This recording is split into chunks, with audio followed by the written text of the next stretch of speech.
There you go, Zoo. Did your friend get back to you? Yeah. Okay, what's the plan? Go see him after about forget 3 hours. Okay.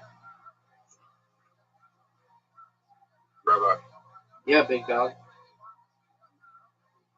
I might go to sleep soon. No, don't do that. Why not? Because Riser's going to be here. Why? We're going to watch a movie. I don't want to wake up.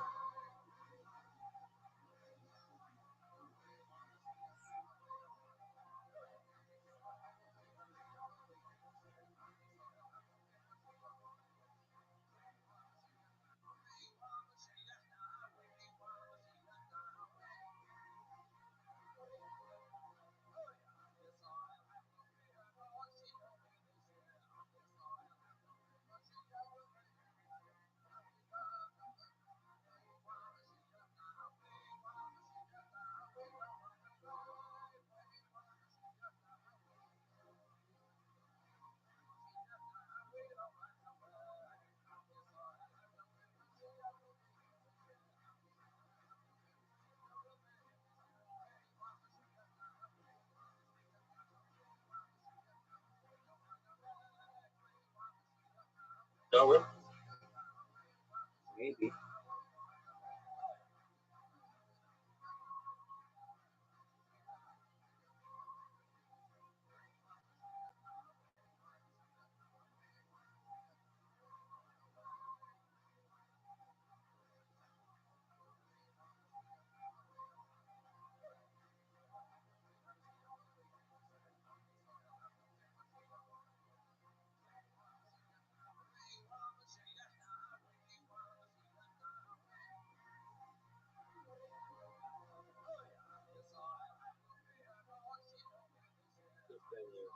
Sure.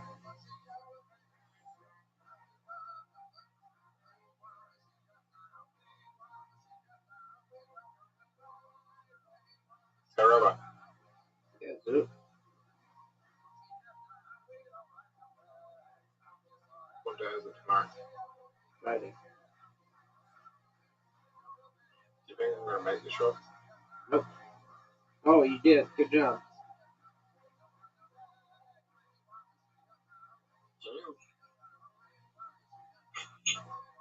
What game have I never been to? Let's play this one. Try to beat me at this one. You haven't beat me at this in 6 months.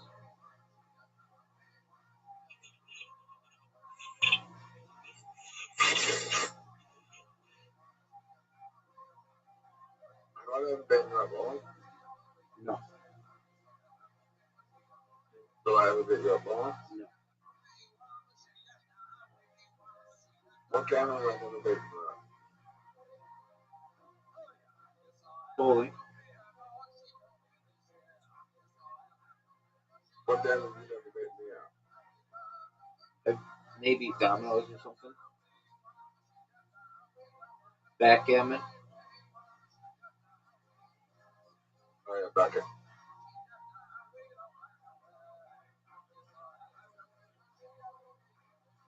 Why are you so bad at back in? I don't really know how to play it.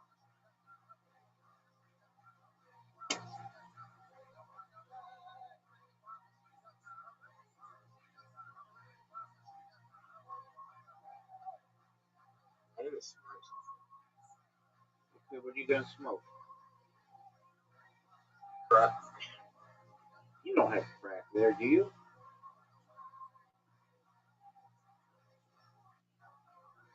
Trying to crack that? You don't have crack anyway. I'll show you. Do you? It's not like a thing. Never did. Okay. Why wouldn't it be a thing? I know cocaine's surprisingly like pretty popular there. So, we have cocaine here, well, we have crack. Because you have cocaine. If you have cocaine, then many times you don't need crack. You don't need to freebase it because you have access to it. But I understand. Not everybody does, and they want to get the best bang for their buck. So you need to hit. Crack shape for the pregnant. Yeah, and it provides a harder high.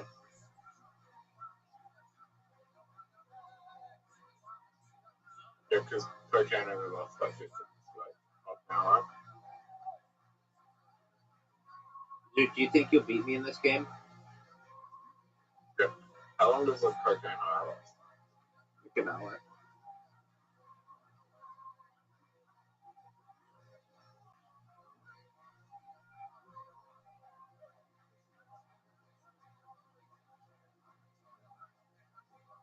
Is it good? Oh, it's amazing.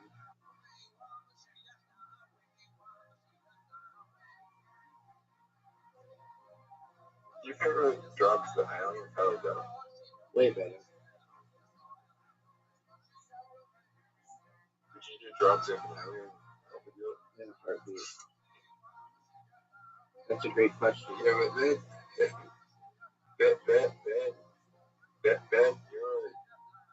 but that neurological brain is wide different. So like what they do could fuck you up. Okay, I'm going to take the risk. Could kill you. Okay, cool. Let's try it. But If I'm gonna go, the that's how I want to go. How'd you die? Oh, fucking doing alien ecstasy. Oh wow, that's amazing. the alien told me to take an alien told me to take drugs. From that point. Dude, you need a big comeback. You know that?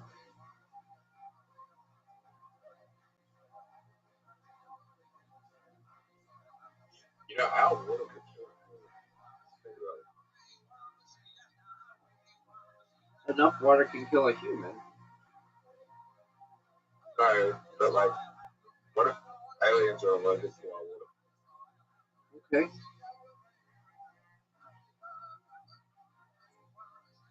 Do you think every species needs water to survive? No.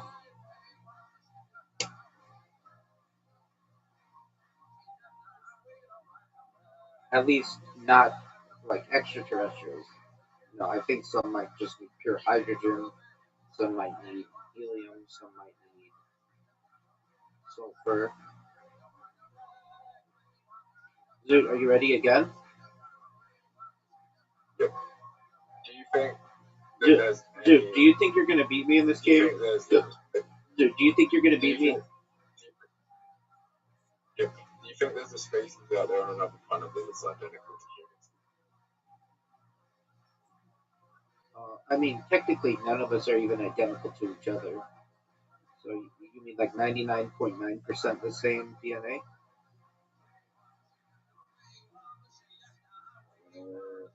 You just look like us and talk like us and feel like us. Yeah, I do. You do? Word, dog. Why? Just the universe is a vast place, so just based on numbers, like there could be a lot of species that exist. Dude, are you seeing this?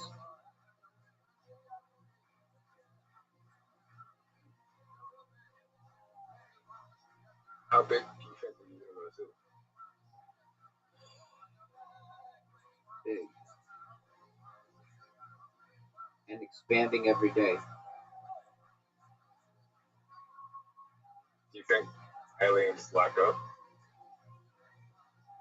Um, like is subjective, but yeah, I think they find it to be more habitable, at least to wherever we are, than some other places.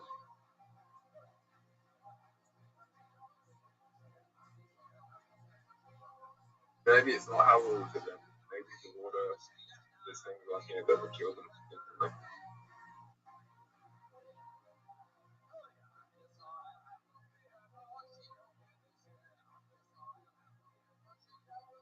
Maybe it's too cold, maybe it's too hot for them. Perhaps.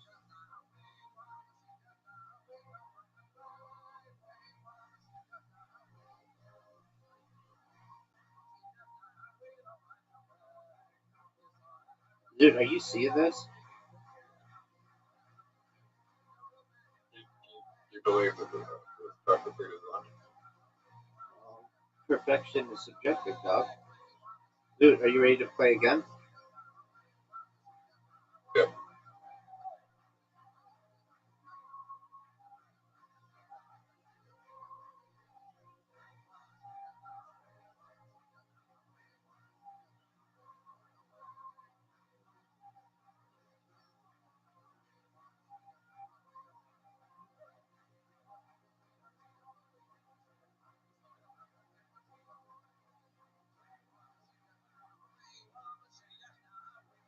Zoot, you're up.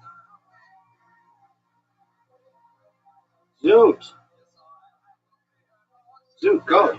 Go! What happened? I got distracted. Okay, well, it didn't cost you anything because I missed both my shots. And I'm going to give you a free round on this next one, so I'm gonna not take any shots here so that it's even. I take a shot. No.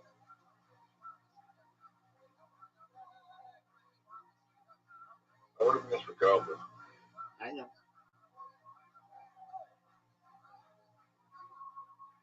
Alright, you're up, dude. Dude, you have a good chance to win. If you get this again. Alright, Zoot, you're tied. Going in the second to last round.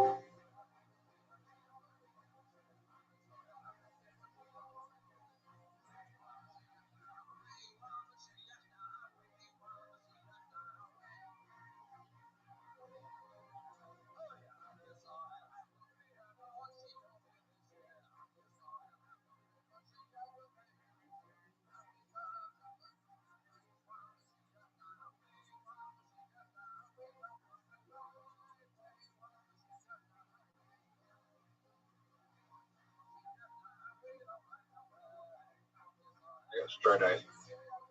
Oh, Zoot.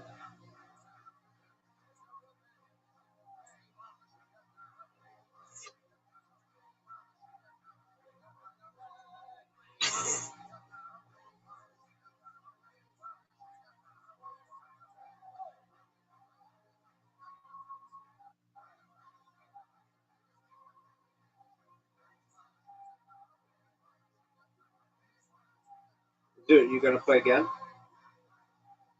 Yep. Zoot, you need to focus. Yeah. Yeah. No, I was that. Did you ask his riser here? Yep. Did he just join? Yes. He did? You just saw him in here? I just said something to join. No.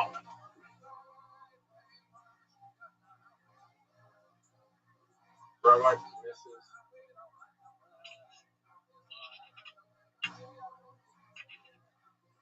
I'm gonna do the worst shot you've ever seen. I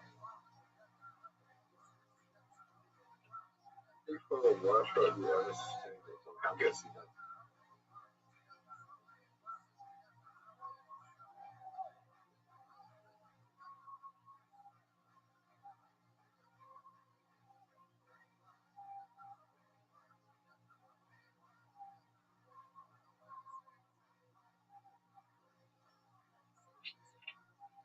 Rabbi was a strong leg.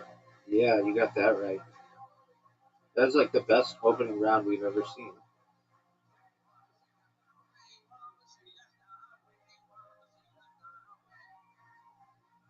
Terrible.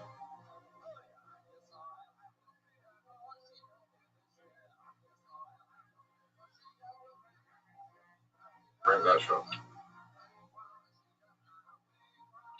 Dude, you know you're making a comeback? Bro, I just missed.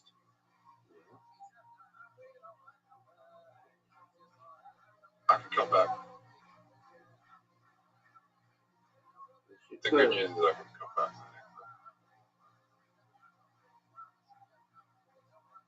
And he, unfortunately, he quick transition. But that's not good. Oh, what a my fortunate bump. unfortunate I bounce. told you I did the worst shot. I told you I did the worst shot. You'll get it in. Unfortunately, I'm only 1 point behind you.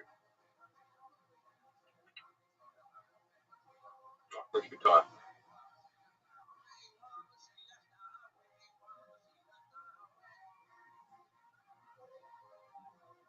This might be a tie. How do you miss that? Ah, really? I'm going to win the next game.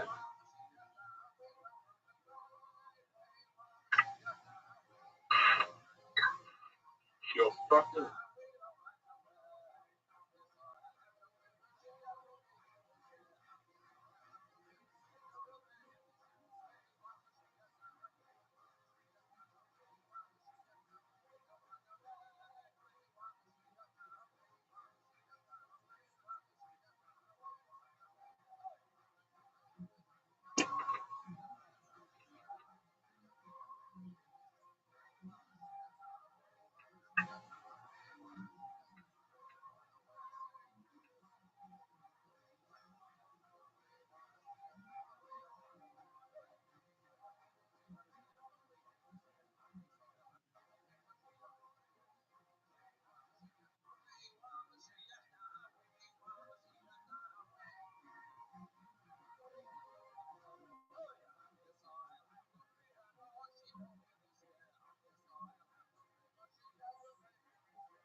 What the hell? What's up, Zoo? Why do you get stuff like that? When you win a certain number of games in a row, you get different options. I'm just playing. They just changed it from the items. It's not the item. Yeah, they're free. How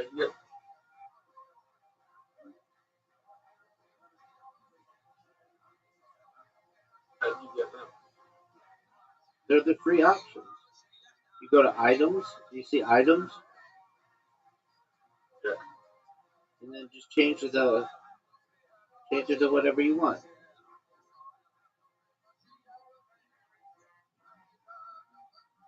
Will I play better? I think so.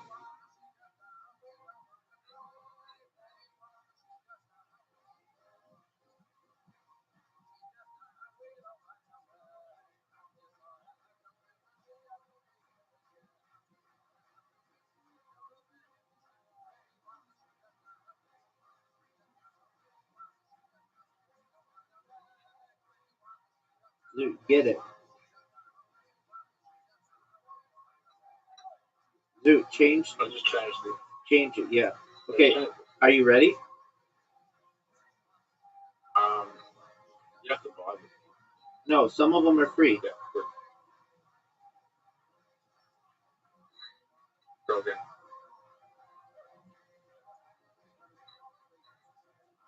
No, they're all 50. No, some are free.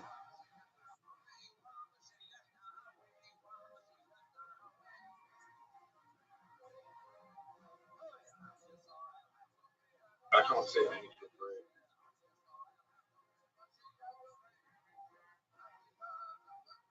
The first like 4 are free, Zoo. First 4 are 50 points for me.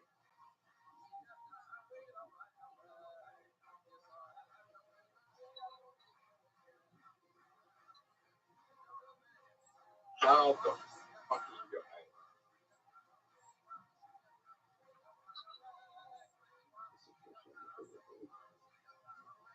8? Hey, you changed it, Zoo.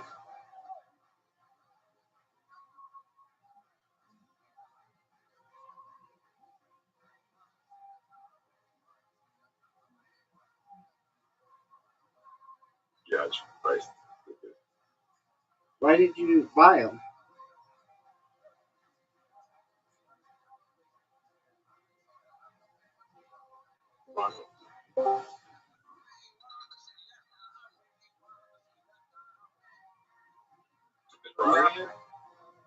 Rabbi. What up, Omniduck? I just learned from in a different server that this person in the server knew me when I was in fucking crazy. From when you were where? When I was in Washington D.C., this guy knew me from there. Okay, Zoot, you need to be polite, dude. He didn't like me. He hated me, but like for good reason, of course. But like he knew me. Okay, Omniduck. Yeah, I'm not your robot. Zoot. Who's a robot? No, Zoot is not having a good day. Is he tweaking? Is he tweaking? I wish. Okay, on a scale of 1 to tweaker 10,000, how much of a tweaker are you?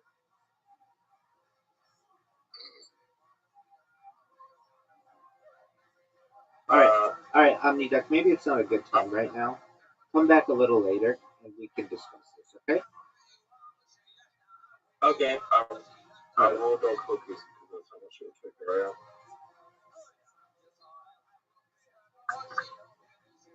I will go this. Zoot, why are you so mean?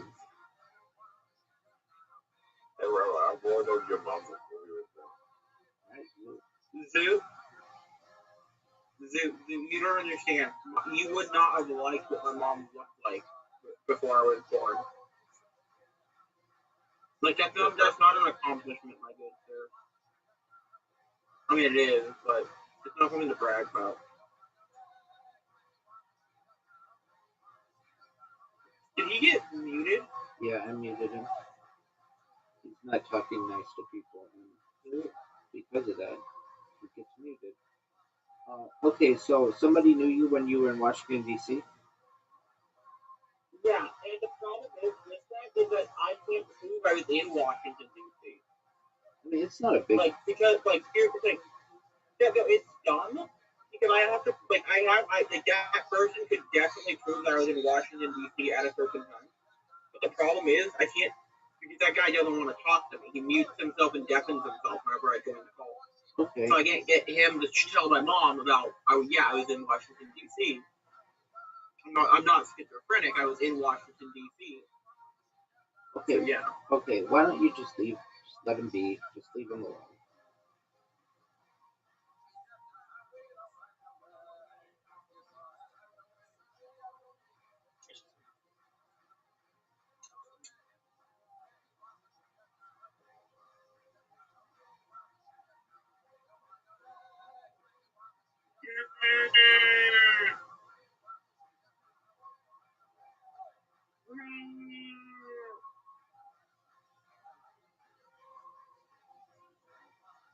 No. I don't know what we got.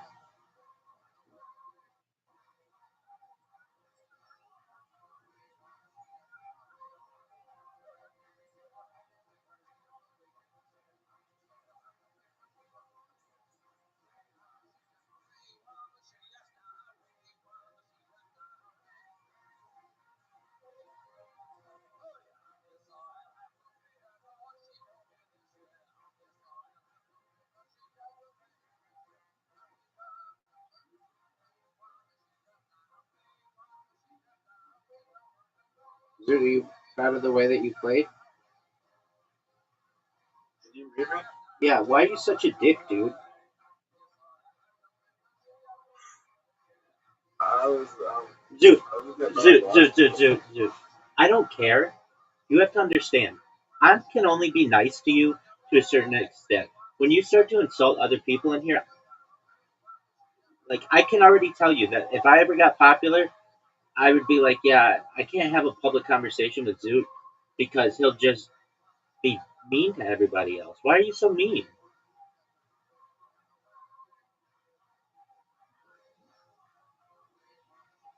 You may get bad vibes from someone. You may get bad vibes from someone. That doesn't mean that you have to insult them, that you have to say that you raw dog their mom, that you have to say that. I mean, come on, man. Like, that's not funny. Dude, it's just not. It's not. Ready? No, I don't reward that kind of behavior, Zoo. Go sleep. Come back when you're done.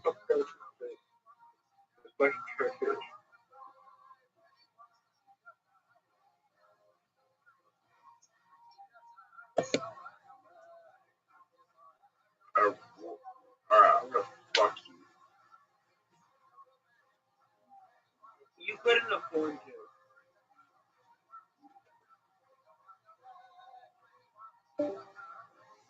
He actually left, Rabbi. I know it.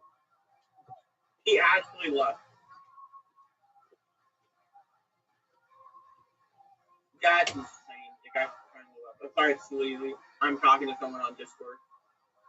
I have someone right now on my.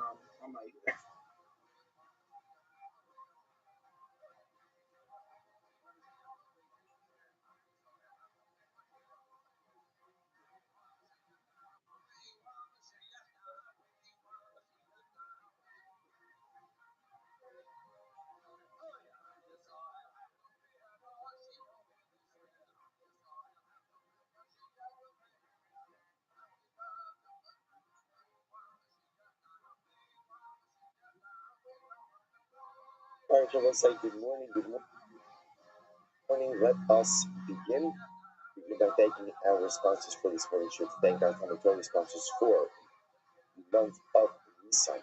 Paul and Kathy College for dedicating all the Shul Joshua this month. In memory of Paul's parents, Shmuel Ben Zechariah and Sarah Bas Avraham. And to thank Ali Moshe Muhammad for dedicating the Shul Joshua this month. In memory of Avram's mother, Sarah Reina Bas Yoshua Hashem. The marriage of our Talmud Torah, the Shamas of Aliyah, and the family. Well, let's with that, let us begin. Today's daf is Yud Tes, and we are in Meretz Hashem picking up at Mishnah and the new parak. I just wanted to close out just the halacha l'maisa. We left off again. We ran out of time yesterday. Unfortunately, I didn't get a chance to do the Rambam at the end of the sugya. So remember, again, we left off in the end of the sugya discussing the idea about whether or not a woman can be subject to the sota process more than once. So if you remember, again, we had a couple of different variations of this question. So possibility one is, could she be subject to the sota process at the same time within one marriage, and then that question was further broken down into, could she be subject to the sota process with the same man, right, the same suspected adulterer in the same marriage, or just different suspected adulterers within the same marriage? And again, if in the same marriage is not possible, what about in different marriages? In other words, is there such a concept that maybe a woman once she is subject to the sota process once in her lifetime, that's it? Remember, the svara there would seem to be reflective of the opinion of Rabbi Meir, namely that once the sota waters are in her body, ultimately again they serve to check her even at a later date. So Rambam Paskins, this is in Hilchos Sota, Parak Aleph Halacha Yud Beis. The Rambam writes, Shasameh Hamarim Miksamehem, the Chazar Vikila, the Ishish Kaya, the Mista Imo, Emiyoko Lashkin Sa'ayato Pamshnia, and the Asar of Lord Titzvil Tsuba. So those are the Rambam Paskins is like this. Halakha Lamaisa, a woman can only be subject to the sota process with a particular suspected adulterer once within a marriage. So therefore, let's say Rachel is married to Reuben. Reuben warns her not to be alone with Shimon. She goes out and she violates the water, triggers the sota process. She drinks the water, and let's say she's innocent. Then again, Reuben warns her again about Shimon. She would not drink a second time for suspected adultery with the same man within the same marriage. However,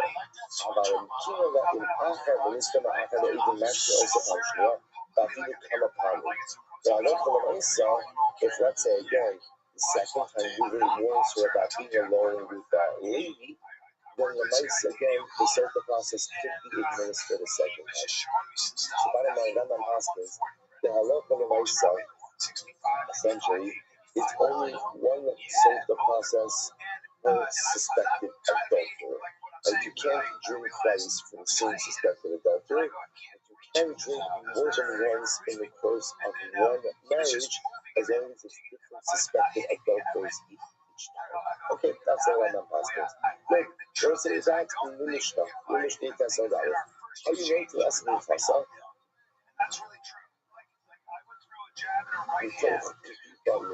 So remember again, continuing along in the process, the actual process of Soga.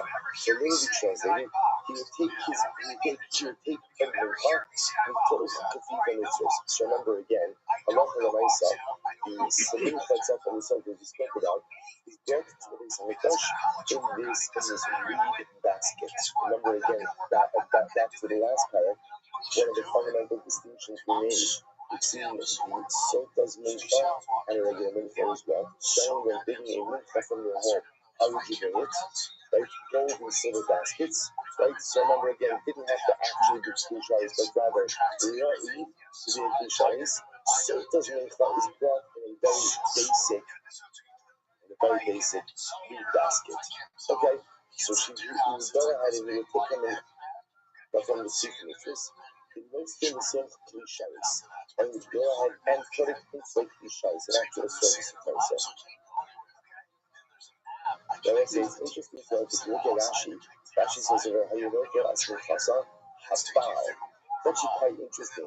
Rashi understands in the Mishnah, I don't know, automatically assumes that if he's taking the milk and putting it into a cliches, the Torah.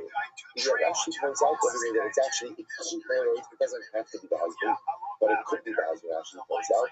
The Hamid, the Ein Mitzvah School of the Menachos, Ella Mikmitza De'ela, the Hagosha Nani Klivas Kmitzi, Shein Zar Kari B'Mizbeach, Avar Kiddush Kli, Yitzika, the Galila, Shesaro Shannon, Kasha B'Zar. Actually, just a fascinating piece of information over here, but technically speaking, it's really up until the point of Hagosha, meaning Mincha, close to the Mizbeach, all of that done by Izar, by Ran Torah. So that technically speaking, when we speak about transferring the contents of the Kfifa mitzvahs into a Klisharis, technically speaking, that would all be done by the husband. That will be done by Ran Torah. Okay, again, let's say, just to be clear, it doesn't mean it has to be done by the husband. The issue is just teaching me it can be done by the husband. The transference of a Kabbalah Mincha from a mundane utensil into a Klisharis does not require a color. And the most Ayada, I would say interesting enough, after transferring into a Klisharis, so ultimately he places the Klisharis on her hands, right? So she holds the Klisharis. Kohen Maria Yada Mikasta. I would say, interestingly enough, it sounds like over here, the Kohen places his hands underneath her hands. Okay, good job again, just a moment. So that's Umanifa. And they wave, which literally means they move the Klisharis in different directions, what we call Timufa. Now let's say, fine, so let's pause for just a moment. It's interesting about the Kohen putting his hands underneath her hands. So if you look at Tosis, the Kohen Maniach as Yadokach. Now Tosis writes, I think it's the Sur Yemisni, the Kohen Maniach as Yadokach there. The low company is stand with Martin's as Yadok. Lashmoin to move up the Kohen. Fine, Ushami fine. The Kohen Maniach as Yadokach there. Re'in Hadavar Kio. Maniach Mata, Re'in Tosis. So it's interesting. Tosis struggles with this as well. Tosis, how exactly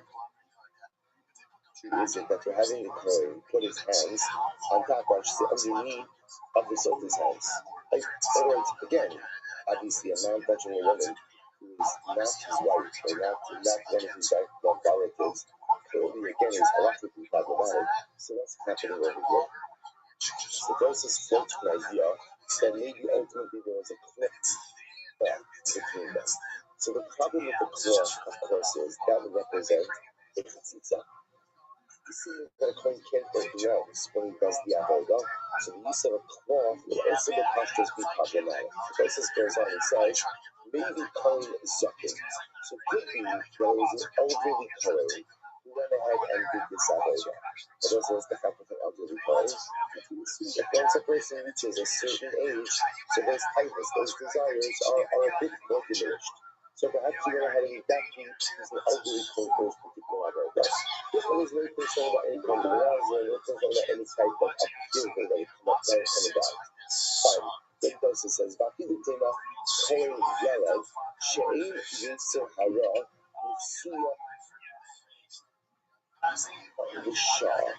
So let's say this is actually quite interesting. Let's say then Dosa says, maybe he was still good for a young Kohen, and maybe there's just no Yisur Hara in this. What's the shot with that? The shot with that is like this. Remember, what's going on over here in this process? What's going on over here? So this is clearly a situation where the Sahara has gotten a little bit out of control. So there is such a concept like this where sometimes, again, people are so overwhelmed by the enormity of what it is that's unfolding that even the Sahara, which is normally a very powerful driving force within an individual, is a bit dormant or a bit restrained. Ketosis quotes three different possibilities as to how this is happening. Either the use of a cloth, which you see from halachically problematic, an old coin, the Yitzhak is not there, or even a young coin, like the Maisa is of that national so incredible. Ein Yitzhak Hara, She'ein Yitzhak Hara Mitsuya Rishah. Like, there's no Yitzhak Hara Rishah. What's the word Rishah mean? So, like, at that time, they all say, by the way, wouldn't that be great? Shouldn't that be great if that was true? They need to hire a shop. Like, if you could, but maybe in just a few minutes, the Yitzhahara is product. And just a few minutes, the Yitzhahara is done. Just a few minutes, you just left me alone. Maybe Yitzhahara is shop. Half that doesn't. Okay, in any event, I'm just going out to you. It's intriguing, it's interesting, and it's not cautious. Fine, we'll talk about the Rambam with this a little bit more if we have time. Fine, let's go back to Mishnah. So, Omanita, right? Painted the Yish Komas, really cute. So, let's say, now, the here's this interesting about the orders. And it sounds like they do the waiting. Higish Rabbi said, ultimate means they bring the common mincha. So, let's say this, yeah. Remember, Rabbi said, a lot of this goes back to the previous Mishnahs we have. But remember again, you're taking the remember from the previous Mishnah, the Chazorah. Really be taking the carbon mincha. Where's the carbon? When we talk about Hadrasha, bringing it close to the Mishpera, where is it going? Remember from last Mishnah, that's better. That's southwest corner, right? The raised southwest corner of the Mishpera. Kamatz, you take the Kmitza. Hiktir, remember the Kmitza is offered up on the Mishpera. Bashar Na'afal Kanim. And the rest, ultimately, again, is consumed by the Kohanim. Fine. Mashka, V'achaka, Makriv, Esmin Chasa. So let's say, so here was interesting. Just, the Mishnah says, but by the way, the proper order was, first she would drink, and then the mincha would be offered. Then the mincha would be offered. Fine, let's say, so take a look. Well, actually, let's fight. Rabbi Shimon says, Makriv, Esmin Chasa. The Achaka Chayiv. Rabbi Shimon disagrees. He says, no, Makriv is not a kind of Rabbi Shimon. Tanakama holds that first drinking and then mincha. Rabbi Shimon holds first mincha and then drinking. Rabbi says, what's the Tanakama's logic? What's the Tanakama's logic? First drinking, then mincha. It makes sense. Why? You don't want to offer up the carbon if she doesn't end up drinking. Like when I said, if you offer up the carbon and then it turns out she doesn't drink, then technically speaking, you've just offered up, without buying and without owners. What's Rabbi Shimon's logic? Rabbi Shimon says, Matthew the Achad in Chasa, Rabbi Shimon Emar, the Achad, Yashkas Aisha. As also the Pasuk says, literally, again, the Achad Yashka, the Achad Yashkas Aisha Samayim is after what? But also the Russian Pasuk is, Shekhamat Shakoin Milan Minchas Ashkas, of the Hikdem is there, the Achad. So it's really a pretty explicit Pasuk. Because it says, you offer up the mincha, and afterwards, she will drink. So as well, we have to see what the kind of comment does with that pasuk. Imrushka, Yahakaki Kibesmi Kasa, Shira. But I love for nice again, if you went ahead and you gave her the drink first, and then you offered up the mincha, even Rabbi Shimon would agree that Allah for nice the mincha is kosher. But so let's analyze a little bit. Amali Rabbi Elazar, Rabbi Yoshia, Dugare. Rabbi Elazar said to Rabbi Yoshia of his generation. But also just an interesting biographic of Rashi here. Rabbi Yoshia Dugare, first Rashi in Gemara. It's the fourth to last, fifth to last short line. Amorohu, Dugare Shabalazar Ben Kudas. And also this he was the Rabbi Yoshia that we were talking about was an Amora. And he lived in the generation of Rabbi Elazar. That's what actually goes on. This is the old Hayrav Yoshia Shayat Kana, Apotet Rabbi Yochanan, the Kudim Gemara, Vayut Kama Rabbi Yoshia Ugarei, the Lejima Rabbi Yoshia Hazakin, the Lav Olach Aaron, the Memra Lehapi, Shagalu Vizakin Olahara. So we'll say it's interesting enough.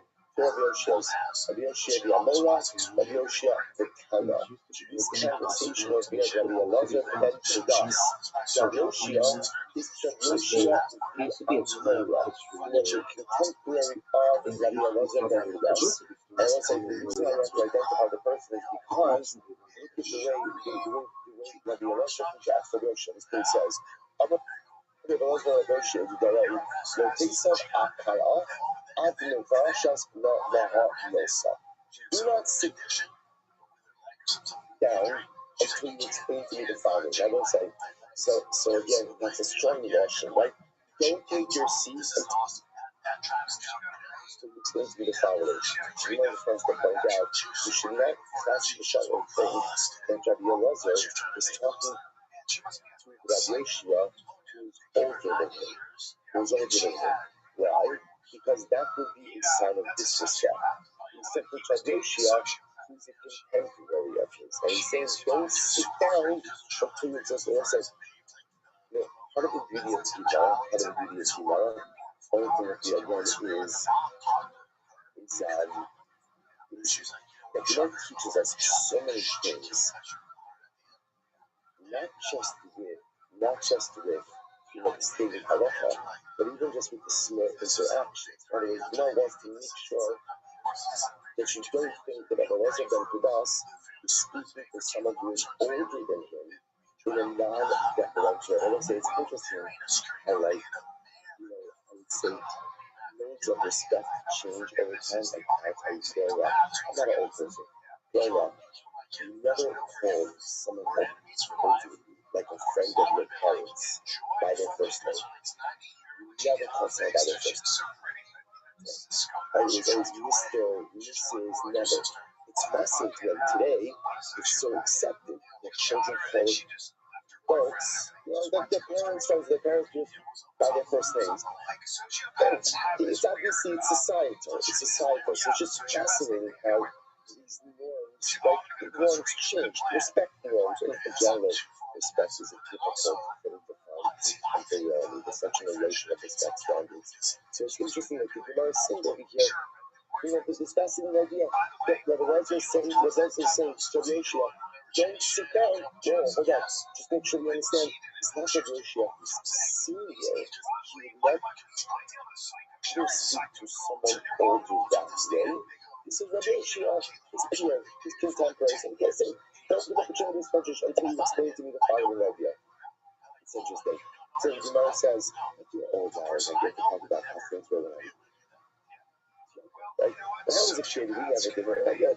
You know, like that. So now you're in the middle class, sofa, to so let's say, so he was asking the following question. So where do you know that Minchas Sofa requires waving? Remember, again, the Mishnah tells me that you waved the Mincha of the Sofa. So from where do you know that the Mincha of the Sofa requires Mincha? So Menave, Vahid Ksipa. Well, the Torah says that you wave it. That's pretty obvious. Jewish people said, no, I mean now. So let's say the fact that Sofa means Mincha, so that's an explicit concept. What we're asking is, normally the English, like the mean, the Kohen waves it. How do I know that there's an obligation for the owners to wave it together with the Kohen? Which the Gemara says, Asya Yad Yad B'Shlam. So that's very interesting. There's a Gzera Shava of Yad Yad B'Shlam. But also, what's the Gzera Shava? Here we go. First, look at Rashi. Rashi says over here. Rashi says over here, by the way, also trying to point out, the Bailing, Rashi also points out, is the Isha.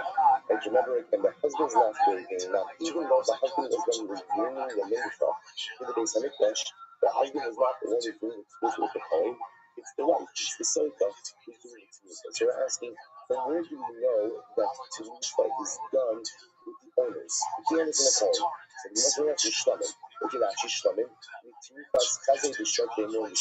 when it comes to the Shlamim offering, so the waiting process is done with the chest and the thigh and the sacrificial parts. So listen to this. It says over here, it says over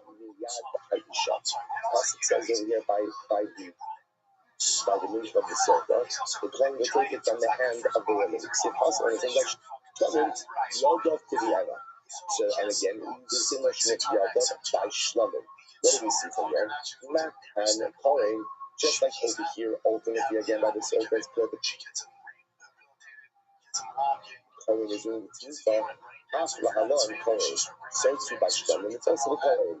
Umar Lahalon Bailim, and just like by Shlamim, who's doing the Tzniut together with the Kohen? It's the owners of the carbon. Afkan Bailim. So what we have by Soto, ultimately again, it's the owners. Okay, so how does that work? Many of the other prophets, they have Bailim fingers. The Kohen places his hands underneath the owner's hands and they stay together. So the Rosh Hashanah from Shlamim to Soto to teach us that Halacha Lamaisa not only is tzniut being done, but tzniut is being done with the Kohen together with the owner of the carbon, in this case, the Soto. Forget about English. English. Chametz. So let's say, so this is interesting. Remember again, the Lashon of the Mishnah was, they did tzniut, they offered up the chametz, then she would drink, and then they would offer up the mincha. So the Mishnah is inherently contradictory, because the way the Mishnah reads initially is, it sounds like the mincha is being offered up when? Before she drinks. And then the Mishnah says, the mincha is being offered up only after she drinks. So which one is it? Which the Gemara says, after that, I understand. You're making it sound like she drinks and then she goes and offers up the mincha, but it sounds like in the Mishnah that the mincha is already offered. Coffee comes in to say, that's really bad. Say that Menachos Kisa. And let's say, what is the order of the mincha of this Seifa? So here it is. Here's the fact. Let's say, obviously, we're not being off the front part of the process. It's like, you really know that. Front part of the process is, it's brought in the reed basket of Beis Hamikdash, and it transferred into our three shows. We're skipping a little bit ahead. So now again, Tzniut, right waiting process. Hagish, so what's Hagish? Bringing the carbon nearer to the Mizbeach. So again, that's before offering. There's a concept of Hagasha, bringing the carbon close to the southwest corner of the Mizbeach. Next, Chametz, making the pizza, taking the tools, right, the 3 fingerfuls, that's actually offered up. Big tier, ultimately offering about the pizza. The hashar, that's all Kohanim. And then the rest is eaten by the Kohanim. That is the process for Knesset. Ugashka, we thought the Yiddish Rabbi. So everyone agrees, right? Here's the great part. Everyone agrees on the process of the mincha. So what's Nachlokes? Nachlokes is where drinking comes in all of this, right? When does the drinking take place? Here we go. So that's pre-Rishon V'Rabbanan. That's the Nachlokes of Rishon V'Rabbanan. V'Rabbanan Sabi, V'Rabbanan Hol, Mashke, V'Achakat, Nachli, Ves Minchasa. V'Rabbanan Hol, ultimately again, she drinks, and then she offers up. Rabbi Shimon Saba Makrid Es Minchasa V'Achakat, Mashke, Shene'emar V'Achai Yashke. So those are similar to Machlokes. So the Rabbanan hold it ultimately again. First she drinks, but then the mincha, and Rabbi Shimon holds that first she offers the mincha, and then she drinks. Fine, but also we see the Rabbanan using just the moment. In Rishka, Achaka, that means Rishka, Yachaka, Frishrit Es Minchasa Kshira. But also the truth, even Rabbi Shimon, he normally says, that first mincha, and then drinking agrees that if you drank first and then mincha, ultimately again you are still guilty. So also on the base, let's analyze this a little bit. On the base, so the pasuk says the hishka.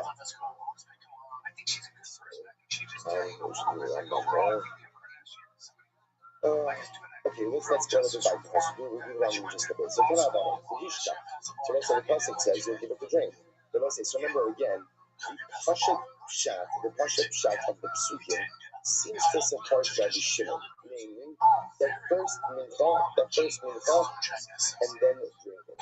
So the Ishka, the pasuk says you give it to drink.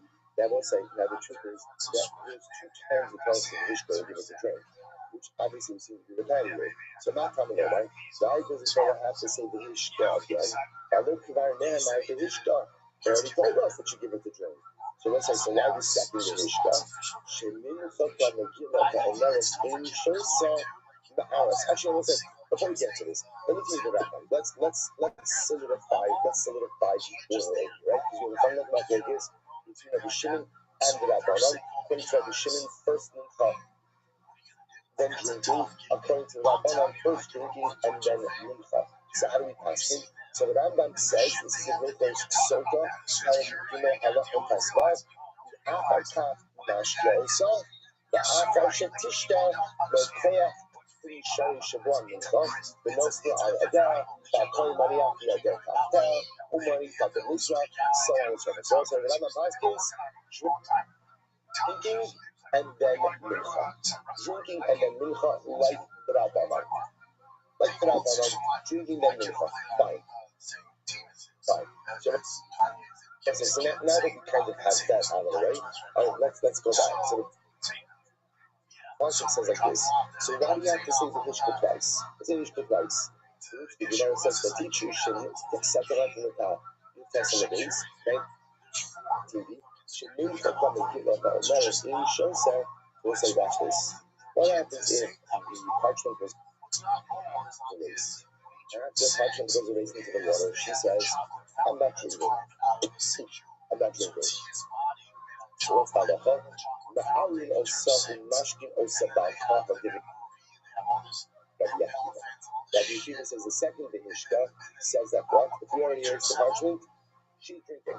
And we'll say now ma'alin osa literally means like we push her, like we struggle, we encourage her, which is going to mean we force her. We'll see this. We'll discuss this in more depth.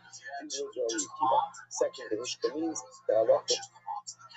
And I said, even if after, so once we erase, we're not going back. We're not going back, we force her to drink. So Shimon says, the Achar Yashka, and they say, so the person is the Achar Yashka, then she will drink. Not covered there, right? So why do you need to say this? It already said that you give her to drink. Ella, the Achar Kol HaMa'asim Kulan, Amu Nemala. But listen, now remember again, let's go back. We're going to be jumping back and forth here between rushes. But the Shimon is the one who said about Achar Yashka, means that what? Remember, when you look at the order of the Pasuk, one of the Pasuk is, when it talks about the Kabbalah Mincha, after it talks about the Kabbalah Mincha, it says the Achar Yashka. Then you will give her to drink. So remember again, that the Shimon in our Mishnah said, what do you learn from here? That Alecha Elesa, Mincha first, and then again drinking afterwards. So now the Gemara elaborates on this brush a little bit. So listen, the first thing that the teacher says, Rabbi Shimon, that when does she drink? After all of the events described above. In which the Gemara says, Ma'iv Gimel Dvarim Ma'akiva. The teacher says that Allah said to myself, the woman does not drink until after three things have occurred. What are they? Actual karvachametz. So we'll say number one. You don't drink until when? After your mincha has been offered. That's number one. So the karvan says been offered. Good. Number two, the actual mincha kamigila. You only drink one after the parchment was erased. So no one's going to say that's kind of obvious because the most of the seconds you drink when the parchment hasn't been erased. Five. The actual kashaber Allah shivya. And ultimately, again, only after she's taken her oath. Because that's yesterday's vow. right? Only after Amen, right? Only after she affirms. Also remember again, there are two parts to which the Sota goes ahead and attests to her innocence. One is a declared statement that she's not committed adultery. The second is a shvuah that she takes, a testament that she's not committed adultery. So also, so the Shimon says she does not drink the water until three things have occurred. Number one, the mincha. Number two, the erasure of parsha sota into the tree of water. And number three, her shvuah. Her shvuah. After those things have occurred, three things have occurred, then she can go ahead and drink the water. So let's analyze each of the three. Optional card of comments. Number one, a carbon mini class to be offered up. And we should tame. We should explain to his reading. The Amar, Laku Bas Mikhaza, the Afrikat Mashke. So let's say this is what we should have Mishnah. And we should say, Mincha before drinking. Fine. And we'll say, by the way, the Pasuk really supports Rabbi Shimon, because just the straight reading of the Pasuk indicates that those who are doing the Mincha, the Achai Yashkes Asoka. Fine. Next. So that's number one. Number two, actually, so she can't drink until she goes ahead until the release the parchment. She knows as obviously a remind mesh. Whereas if you haven't erased the parchment, then what is she drinking? Rashi, the mitzvah. What does Rabbi Shimon mean when he says she can only drink if the parchment is erased? I will say, remember again, Rabbi Shimon is coming to say, what about the following situation? Imagine you erase the parchment in the water, but what? Let's say the outline of the writing is still visible on the parchment. She can't drink the water until all of the writing is erased. That's why I said, remember again on Shabbos is das. We spoke about the idea that remember again you have to use the type of thing that could be fully erased, that be fully erased in the water itself. So that's its relation. It says that you can only drink once it's been erased. So it means fully erased. And number three, actually, it's a travel ala shvua. She has to take the oath upon herself, right? She has to swear about her innocence, which the Gemara says, Mishka Udelo Shasya had Mikdad Siva Kasura. So that's what you see, there's something very interesting, which is everywhere, it's according to the Shimon, that Allah says she can't drink until she swears. But if you wanted to write the Parsha Sota before she swears, you could do that. No, it's also it seems to be that really, according to the Shimon, the ideal process would be like this, right? Go ahead, offer up the mincha, write part one, write part two, take your shvuah, part three, write up Parsha Sota, and then again, part four, erase it. That the writing ideally would be done, but the Gemara saying over here is if you wanted to pre-write, right? If you wanted to write the Parsha even before she took her shvuah, ultimately, again, you could do that. You could pre-write it a little bit. Right? You're pre-writing it before you could do that. And the Gemara says, Rava, Megillah Sota, Shekasva Kodem Shekikaba Allah Shua, Lo Asa V'Lekhem. I don't know, second, obviously you can't do that, it's illegal. That's illegal. But you can't write Parsha Sota until after she takes her oath. So remember again, the Parsha Sota that's dissolved into the water has to be written in the Shema. And then also, you can't like what shop season, like I think the adventures in Parsha Sota. Say no, that has to be written up. The Shema. Shabbos says it's special. Rabbi said, therefore, Parsha Sota can only be written up after she goes ahead and takes her shvuah. Only then. So the Shimon, what do you think that you could write it up before she takes the shvuah? To which the answer is Kedei Nasbon. You're right, that shouldn't have been there. Rashi says over Kedei Nasbon, I'll say last short line in Rashi, Kedei Nasbon, Shalom Yitzorach Da'afilim Michtav L'Ksiksina. Right, take that out. Remove that. You didn't need to say that you could pre-write it before the shvuah. Parsha Sota can only be written after she takes her shvuah. So there goes like bottom bottom line, what they fundamental approach is between Rabbi Shimon and the Rabbanan in our Mishnah. Right, so let's say, so what are they arguing about? Specifically, again, the order of mincha versus drinking, right? The Rabbanan hold ultimately again drinking and then mincha. Rabbi Shimon holds mincha and then drinking. You now see that also that Rabbi Shimon kind of has this expanded discussion as well, of saying that really three things have to happen prior to the drinking. Number one, the mincha, right? Number two, the erasure, and number three, shvuah. Ignorance is gaman, the might come with the beat. So let's say at the end of the day, what is the machlokes between Rabbi Shimon and the Rabbanan? Let's look at Rashi for just a moment. This is first wide line of Rashi. Rashi is the might come with the beat. Amasnisi kai, Raisa Nahit, the Sharash Ma'ina, the Haitian and the Rabbi Shimon Kamei, the Kavari Rabbanan, Ashtay, Hidashi. So it's like, yeah, look, let's go back to the root. What is the machlokes? Rabbi Shimon and Rabbanan, the might come with the beat. So here we go. So let's look at it. Let's say in reality, there are three different phrases here. Three different phrases. Number one, the Hishka, the first the Hishka. Right? Number two, the Achar Yashka, then you'll give it a drink. And number three, the Hishka Basra. So let's say, in essence, the Parsha Sota, drinking is mentioned three times. The first, the Hishka, then again the Achar Yashka, and then a third, the Hishka. So we'll say it's three drinkings. We're going to be doing this. So here we go. Rabbanan Savi, the Rabbanan heard the Hishka Kama, the first Hishka also teaches me what? Shemashka, the Achar Maknidas Minchasa. So we'll say Hishka number one teaches me that drinking comes before Mincha. Right? Drink comes before Mincha. That's number one. Good. The Achar never say the phrase. The Achar never say remember, let's fast forward. Where does the Achar appear? Where does it appear? In the pasuk of the Mincha. The pasuk of the Mincha.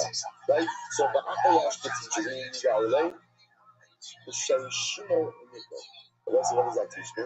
That teaches me that if the parchment is not fully erased and outline of the thing is still visible on the parchment, she can't drink.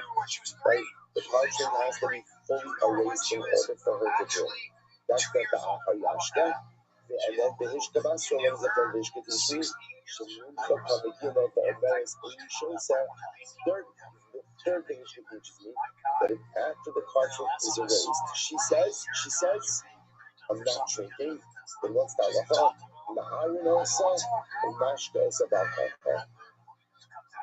Ultimately, again, what? Before the drink. Here's I will say, that is beautiful, because now you begin to see how the Joshua really shape shit. So number one, first the Hishka teaches me drinking before Mincha. Second, the Achar Yashka teaches me parchment must be fully erased in order to drink. Third, the Hishka teaches me that if after the parchment was erased, she says, I'm not drinking, what do we do? Wants to drink. Beautiful. Rabbi Shimon says, the Achar Yashka, so let's say Rabbi Shimon backs a little bit out of order. He says, the Achar Yashka, so, Shemaknidas Minchasa, the Achar Mashka. That's what Rabbi Shimon says. First, let's go a little bit out of order here. The phrase, the Achar Yashka, Rabbi Shimon says, let's darshan that in context. What's the context? It talks about offer up the mincha, the Achar Yashka. Pashit Pshat of that passage teaches me that what? Mincha and then drinking. And that's number one. Mincha and then drinking. The Hishka promise, once remember, I want to point out that Yeshiva's drasha, you're going to see eventually going out of order. He darshans the Achar Yashka, which is really phrase number two. He's darshaning that first. What does that teach me? Mincha and then drinking. Okay, beautiful. Then, the Hishka Kama, the first Hishka, what does that teach me? Shehishka, the Achar Kaf, which is Esmin Kasa, Sheya. The first thing Mishka is teaching me that what? If you reverse the order and you drink first, and then Mincha second, maybe is fine. Maybe is fine. Okay. And then the Mishka Basra, the last Mishka is teaching me, Shemincha Kamikina the Amra in Shosa, the Iron also Mashma Sabakafa. The third Mishka teaches me that if Allah has the parchment is erased, I'm not. And what she said, I'm not drinking. She said, I'm not drinking. I see it again before for you drink. I will say, what's beautiful about this? What's beautiful about this? I can go to Greens on Joshua number 3. Good. Okay, so let's think about everyone agrees that the Ishka number 3 teaches me that what? If they are raised and she said, I'm not drinking, ultimately again before. So we'll say, let's see what the Machlokes is. According to the Rabbanan, first the Ishka teaches me that what? Drinking before Mincha. The Achal Yashka teaches me that what? That if you are raised, but it's not fully raised, you can't drink. That's Rabbanan. Rabbi Shimon was another again, Rabbi Shimon. Darshans 1 and 2 out of order. He darshans 2 first. The Achal Yashka teaches me that what? First Mincha, then drinking. And then he dashes the Ishka number 1 to teach me that what? If you reverse the order and you drank before Mincha, then the evidence is kosher. I was saying, I watch this. The Rabbanan say, Rabbi Shimon, that doesn't make any sense. I'll tell you why. The Rabbanan, the Ebed won't pass off crap. Incredible. So the other side, according to Rabbi Shimon, the Ishka number 1 is teaching me a big Ebed. According to Rabbi Shimon, what does the Ishka number 1 teach me? What does the Ishka number 1 teach me? That if you drink before Mincha, then the Ebed is good. The Rabbanan say, why would the Torah open up with a discussion of the Yabas? It doesn't make any sense. That's why the Rabbanan choose to understand that the Ishkan and one is teaching the Chatila. And what's the Chatila? What's the Chatila? Drink before Mincha. I know that comes off strange, right? Drink before Mincha. That is a mantra for many. Right? Drink before Mincha. Anyway, so what's this? The answer is this one. The Rabbanan. So the Rabbanan ultimately disagree with Rabbi Shimon because to say that the first Behishka is talking about B'di'evikis doesn't make sense. I have some Rabbi Akiva, so they'll say fine. So they'll say, so this is beautiful. This is absolutely beautiful. So they'll say, now we understand the Machlokes. Everyone is dashed to one place. So by the way, what we have in Soda is 3 reasons. 2 Behishkas, 1 Ba'achayashka. The others are called Behishka, Ba'achayashka, the Ishka. Let's go through it once more. Rabbi Shimon. So let's just go in order. Rabbi Shimon, first the Ishka teaches me that if you reverse the order and you drink before Mincha, with the evidence okay. The Achayashka, Mincha, and then drinking. Third the Ishka, then if you erase the parchment, and she says I'm not drinking, what do? Fourth of the drink.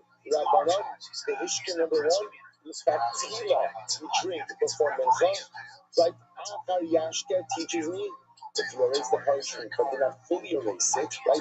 You have to go ahead and make sure it's fully erased. And the Ishka number 3, the third phrase, is if you erase it, and she says I'm not drinking, you forfeit the drink. Beautiful. Good. Here we go, though. So we said Rabbi Akiva, Mashkinos about Papa, and let's come back for just a second. Does Rabbi Akiva hold that Allah Chalamaysa, if a woman says I'm not drinking, and they already erased the parchment, that Allah Chalamaysa, you make her drink anyway. Does Rabbi Akiva actually hold that? I love this fascinating. That's how you live. That's absolutely fascinating. That's how you live. And you know, man, Kalbis Shai Barzal, not keeping yourself pure. But let's say they would have themselves, because like they have this instrument, in addition to a brush, they're actually prying her mouth open.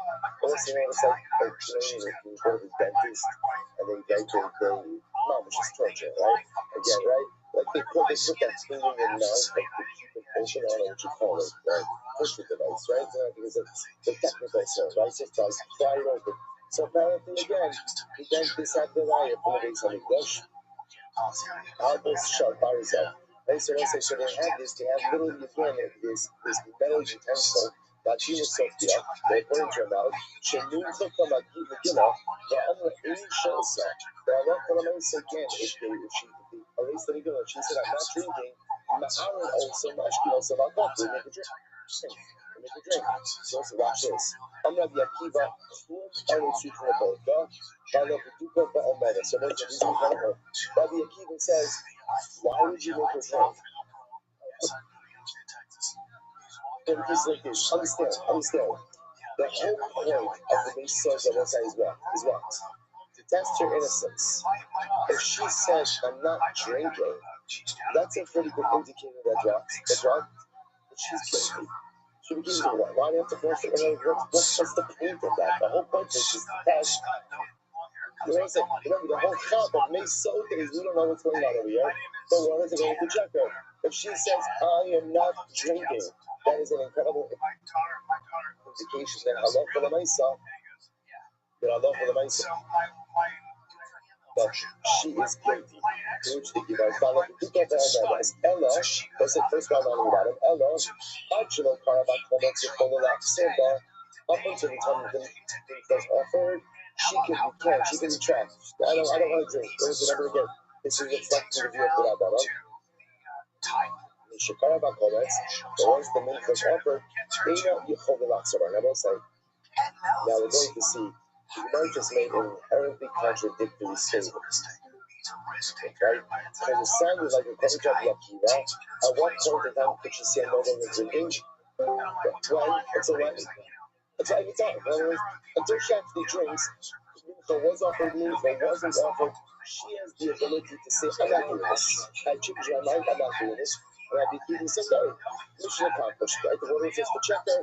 Essentially, again, she's effectively admitted guilt without drinking the water. Now the Gemara just said, by the way, as long as the Mincha wasn't offered, she doesn't have to drink. Once the Mincha was offered, she has to drink. So we'll note that contradiction in just a moment. So it's the Gemara. So the Gemara says, I was saying, Shikara comments in the Torah Silva, I don't understand. This is what she just said. That doesn't make any sense. Even once the Mincha is offered, she should still be able to go out and say, I'm not drinking. Why? Because as I said, the moment that a woman says, I'm not drinking, then again, that is effectively an admission of guilt. See if the Mincha was offered, what does it matter? No kasha, so let's listen to this. We'll stop over here. I'll just read this and we'll stop. No kasha, Hadika Hadra Be Machmas Besisa, the Hadika Be Machmas Besisa. So it's not for today. We're going to pick up it just like tomorrow. Also, we're going to see that it depends why the woman is saying she's not drinking.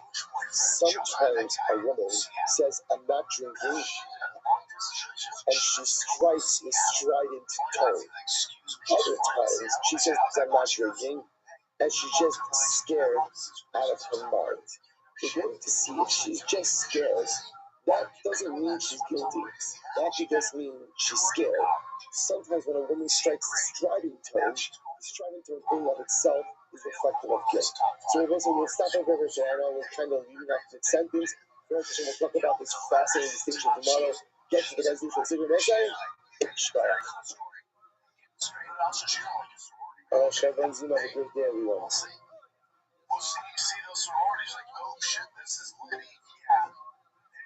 Have a great day.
chance if you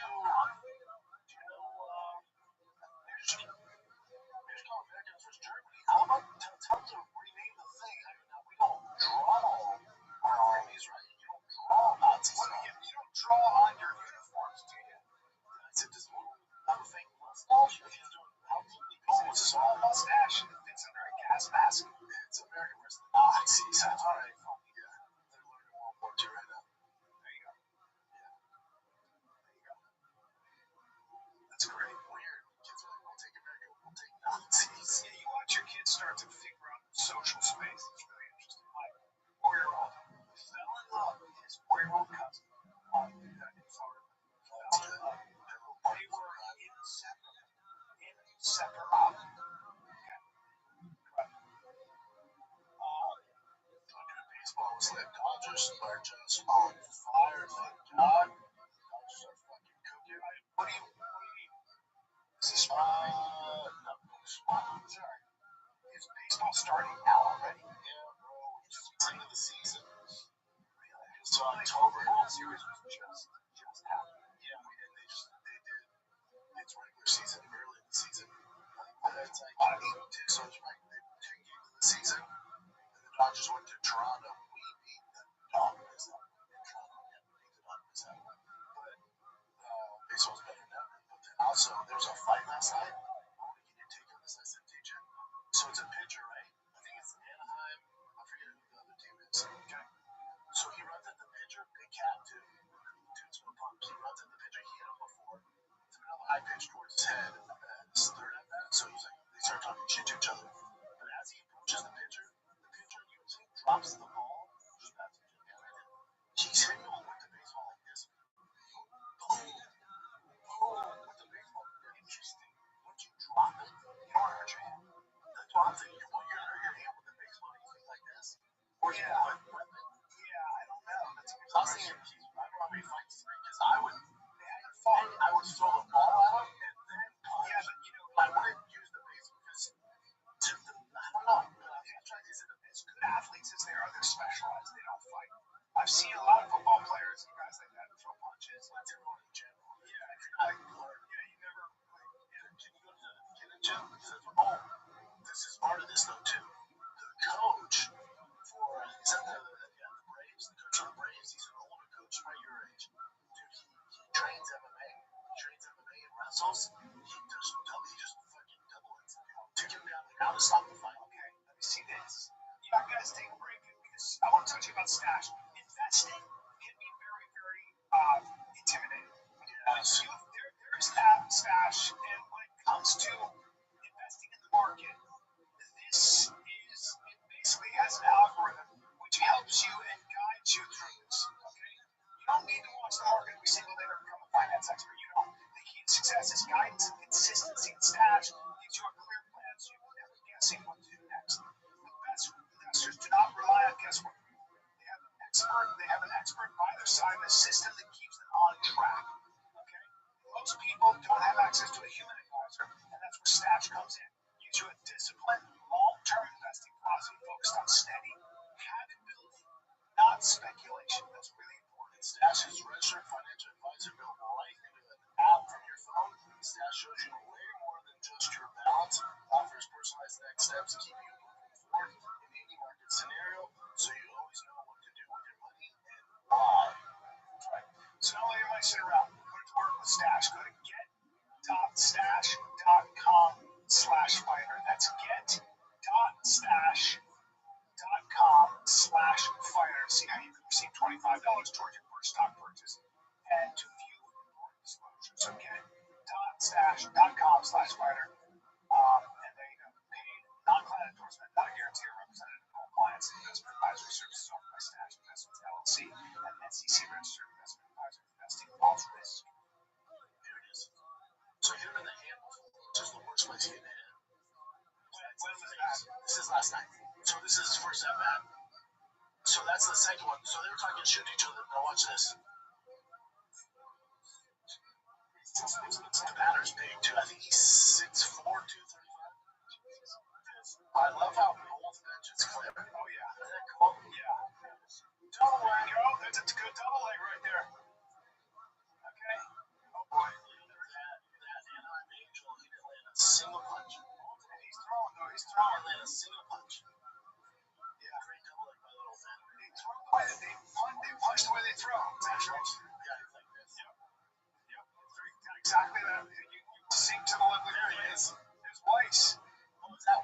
Rockies too. I don't know what that means or was from the fucking Colorado Rockies.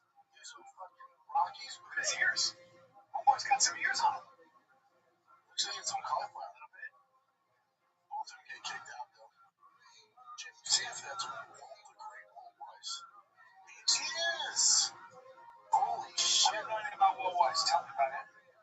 Oh, buddy. He's one of the greats. Yeah. He played for the Rockies. He's an managed the Rockies too. 62 with a great double. Yeah, he looks great for 62 actually. Love that. Did you ever see? So I think he's Jewish. Look it up. Nolan Ryan is writing around rock. He owns the minor league team. He's not Jewish. Okay. He wish. Nolan Ryan's not far from the great Nolan Ryan. Yeah, I've seen his fight. Where he's like, fuck that dude. Where he gets him in the head off, and he's just like, yeah. It's just like, he goes on. They don't keep really good because it's the 90s. He's a badass. And he goes on to strike everybody out. I didn't see that part. He goes on to dominate. He was the guy that won this game. Yeah, people see him around, especially around like I was just there for Tigers football game. Oh, everybody, stop what you're doing. Stop what you're doing because the man, the myth, the legend, Riser has bestowed his time upon us in his presence. Hey, how are you? Yeah, freeze. Everyone freeze. Everyone. I'm more important than everyone. Yeah. And I'm here. Let's talk for a second. Are you ready? Yeah. That's why I came here to talk. No, watch Bob Bizarre Night Part 2. Yeah, exactly. It's Bob Bizarre Part 2. So Zoot comes in here like he does like every night. And I'm like, how are you? And he's like, not good. And I'm like, okay, well, what's going on? And he said, I just called Lifeline. I'm like, okay, what is that? And he's like, that's the, I don't want to say the word, but it's the SUICI, that word. You know what I'm talking about?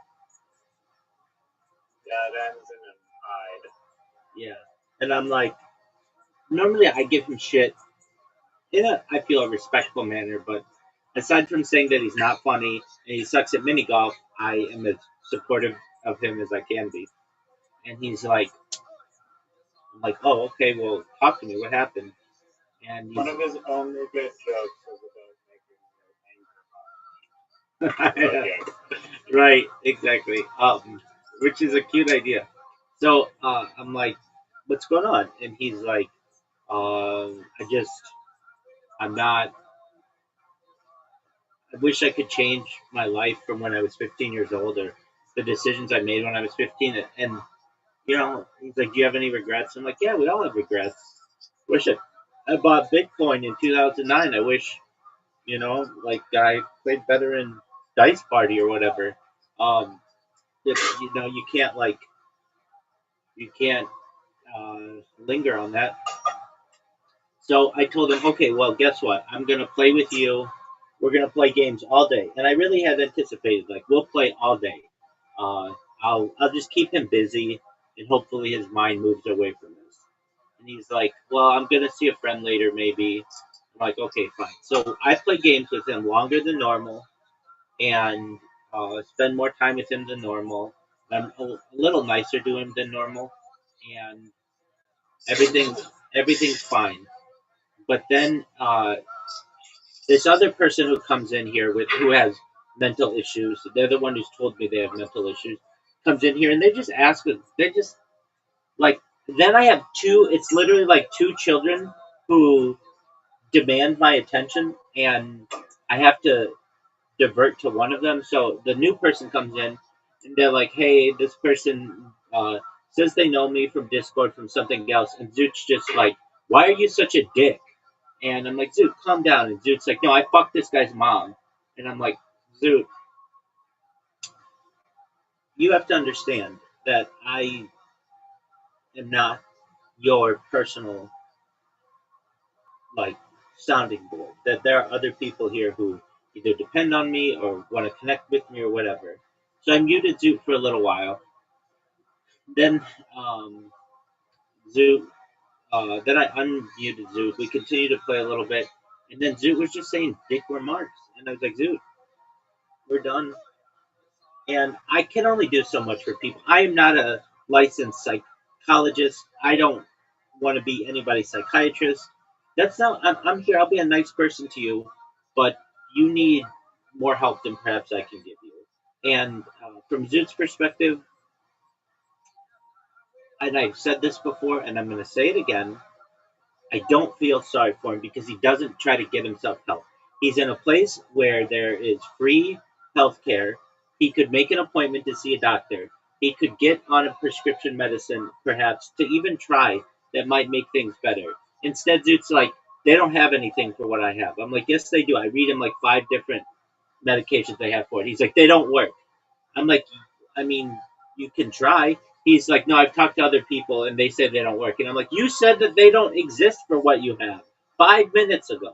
And it's just this round and round thing. I tried so hard to get this person to get Zoot to seek help. Um, so I don't know if Zoot. I don't think Zoot's doing it for attention. He wouldn't just make that call for attention. He does have some upcoming plans though, which I think I'm positive about for him. He's going to Melbourne, like next week. He says to go see the comedy finals of something, and so hopefully he can get his mind on that and off of whatever the fuck he did when he was 15 years old. And uh, yeah, I just wanted to tell you what was going on with the zoo. So that's that. How's Yellow?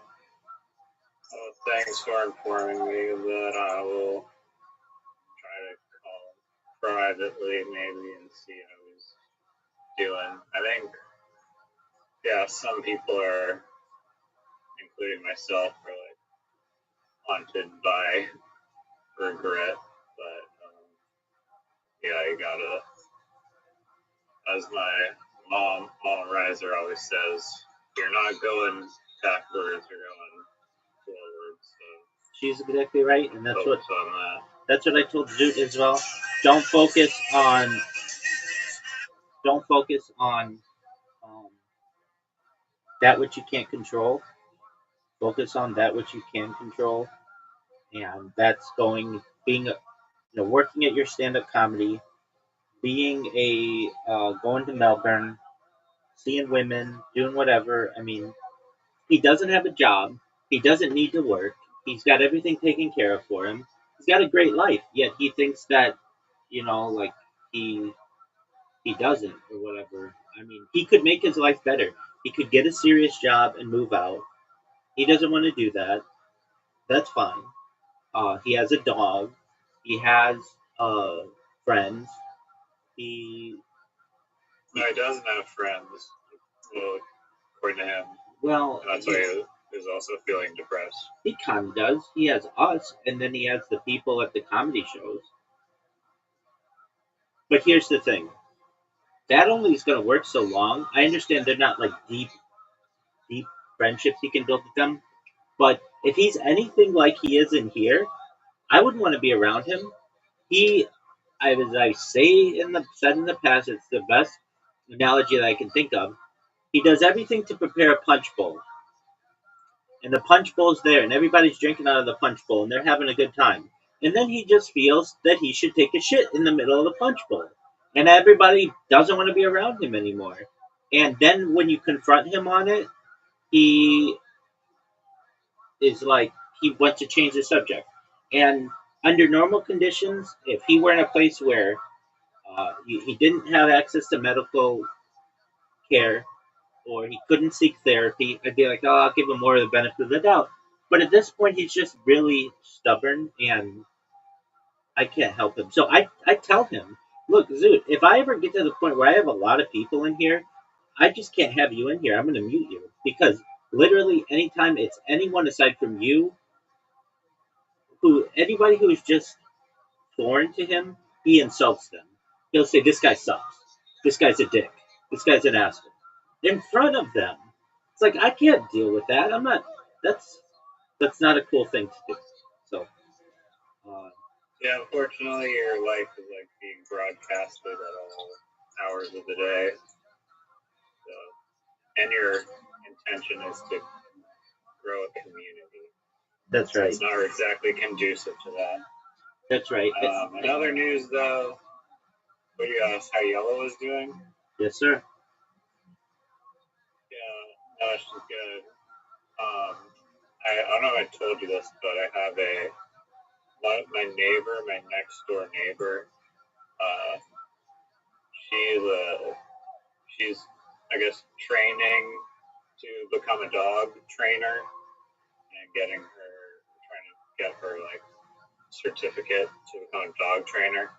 And she's like a wildlife biologist, and she knows a lot about animals and stuff. And so I have Yellow, who is a bit of a handful sometimes, and needs a lot of both physical and mental exercise. So part of my neighbor's certificate for the dog training requires that she is working with animals, and so she's asked to borrow Yellow for dog training, and she also the dog right across the hall too, which is a Vizsla. She's training as well or working on stuff with them. So she has two dogs to train. They're literally like right next door, which is good for her. And so recently they have this like we've gone over different training methods, and I forget what all of them are called, but there's one specifically that was invented by like some dolphin trainer. And it's called shaping, and it's in my opinion it's very like strange kind of and difficult a little bit, but basically you want to get the animal to discover what you want it to do, and you use positive enforcement in order to kind of guide its actions.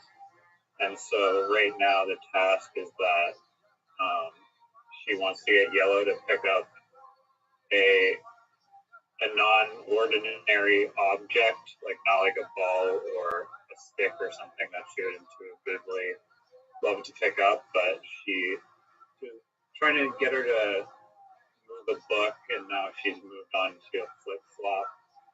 And so when Yellow's nose goes near the flip-flop, she'll give her a treat. If she bops the flip-flop with her nose, she'll give her another treat like instantly. And the goal is to basically allow Yellow to discover that through the rewards that like if the end goal is to obviously move the sandal, but she can't actually use any dialogue or verbal communication. She's only using the treats to reinforce, and it's completely up to Yellow to try and navigate and figure out what she has to do. But it's a very kind of obscure training mechanism, and it's known as shaping, apparently. Very interesting. So is that where is Yellow there now, or? She was just there like an hour ago. Now she's just zoned out and sleeping. How hot is your under my next? bed. How hot is your next door neighbor? 0 to 10. 10. Oh, she's 10 for sure. She's gorgeous. Oh yeah. Why don't you ask this bitch No, out? I mean, she's like in her 50s. Oh, she's a 10 in her 50s. Yeah, dude. Wow. We get along well though. She is super kind. Dude, tell the rabbi says what's up. Okay, for sure. Okay, so she's not married. Do that. So she's single.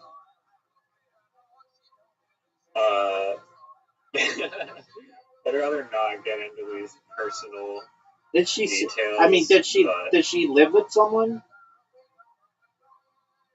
no. Yeah. All right. But Cool.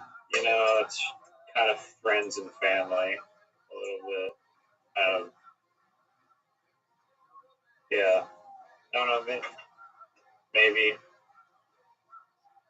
someday. Someday, yeah. But also, have you ever heard of Zua pharmacosi? Zula pharmacosi. Yeah, it's like Zua pharmacosi. Or I might be butchering the pronunciation, but Not based off that pronunciation. What is it? it's basically this.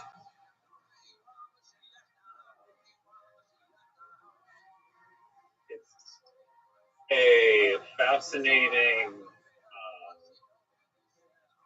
like remedy. I just had the word. Fascinating remedy. Fucking. Okay, basically, if you have an animal who is like potentially sick, you present them with a bunch of different remedies, like natural remedies. It could be like barley grass or like coconut oil or whatever it is, and then you present like a bunch of plates to the animal, and then you let the animal sniff all of the different remedies, like spirulina or whatever it is, and then the animal will intuitively is like the theory is that the animal intuitively knows which remedy to select to help themselves heal, and it's like you basically allow the animal itself to become the doctor, and it'll instinctually know which medicine to choose. Okay. And yeah, Does kind of fascinating. most certainly does yellow bite?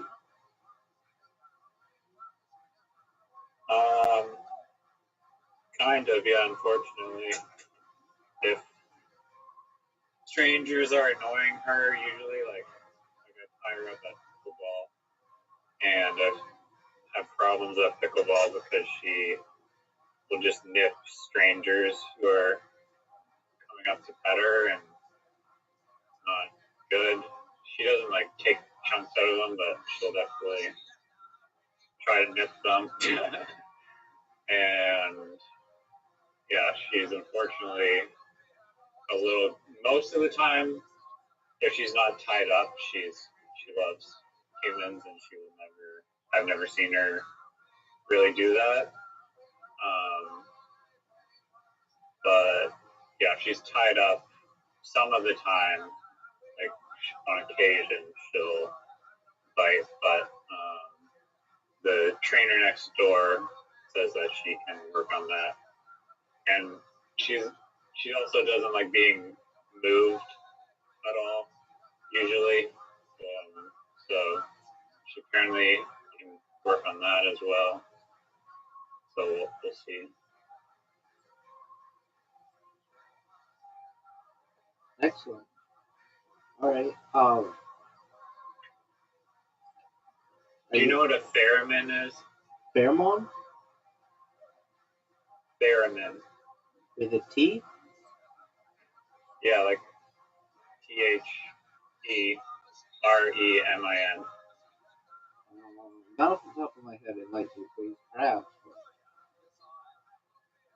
It's this, I think, technically classified as a synthesizer, but it's like this very strange musical instrument where you're basically playing it with your hands, and there's just like air, basically. You're interacting with the air.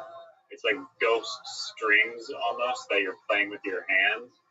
And then depending on how you move your hands through the air, not making contact with any of the instrument itself, it'll play these like very like strange, synthetic, airy like sounds. And I'm sure, I feel like it's a synthesizer, so I believe that you can tune it, and there's a lot of adjustments that you can make to alter the sound. But Does it really make? it's a very Does it really make noise? yeah, no, it's a real instrument, and it's just it was invented in like the 20s by a guy named, I think his last name was Fairman, I think, and The 1920s. yeah, 1920s. Okay. There's a documentary on it, but I'm not sure if it's super boring or not. But there is like an hour-long documentary on it that I've added to the watch list. Excellent. But there's this guy at Burning Man who I wish I remembered his username off. Oh, it's like something Angel 666. And I'm following him, so I might be able to find it. But he makes these like very strange pieces of art that often involve aliens and gay sex and very strange paintings scenarios, and he has done these like sets at Burning Man where he's just out in the desert nude with his naked body playing the theremin, and it's just, I find it both hilarious and awesome and also inspiring. I'm gonna have to look this up. Rocky Angel 666 on Instagram. His fucking art, dude, is crazy. And he's definitely into UFOs and aliens. It's super fascinating, honestly. I think you'll like his art. I can send you a link if you want. Or you can just type in Rocky Angel 666 on Instagram. All right. Are you in any graffiti subreddits? Yes or no?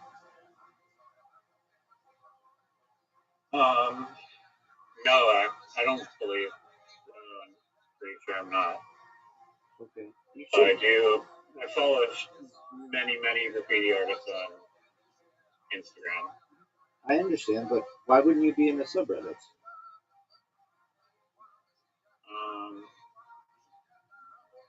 I don't go on Reddit too often, but Are you in the Fighter and the Kid subreddit? Also, I don't know. Sometimes I have like an issue with like the quality of posts on Reddit a little bit, depending on the group. But mostly, I'd say it's. I guess you can filter and stuff, so it's not a. I don't know. Sometimes there's low quality, but that's not the reason I don't go on Reddit. Or that I'm not a part of the graffiti Reddit. Okay, Are there some amazing graffiti Reddits I should be aware of? Yeah, dog. All kinds that I really think you'd like. All different kinds of fonts and like where people graffiti and like the history of graffiti and what do you call it? Bombing. Like bombing is really big, and I'm in. It's got to be 15 different ones just because of you, and like there's like one for bombing trains.